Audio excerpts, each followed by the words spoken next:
The fate of data centers here in Maine now in the hands of the state legislature. Governor Mills already vetoed a bill to block further development, but it's not over yet. Our Jamie Azoulay explains what's next.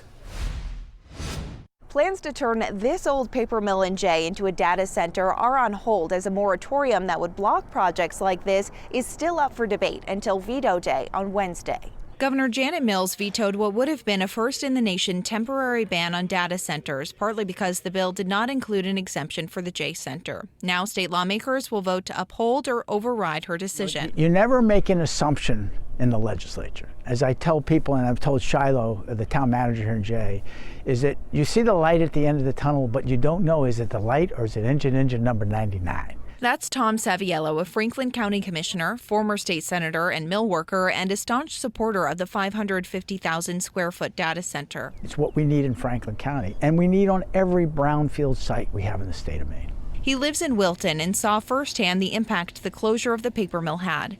He's now hopeful for new jobs and positive economic impact. The developer expects to create 125 to 150 jobs and hundreds of construction jobs, too. Is it 1,000? No, but it's the beginning of coming back. Whether it's the restaurant increasing giving meals, or the grocery store selling more groceries, it doesn't matter. We begin to rise out of the ashes, literally. But the moratorium sponsor worries about the environment and the electric grid. Representative Melanie Sachs proposed the bill so the state could develop a plan for these projects first, which she says was advised by the Artificial Intelligence Task Force. Her concerns are something supporters like Jay's town manager say she shouldn't worry about. With regards to the energy piece of it, there's an agreement with Central Maine Power and the developer that if there are enhancements that are needed to the grid, that will be borne by the developer. It won't be passed on to the ratepayer. So the developers say the data center will actually reduce residential power bills by roughly $7.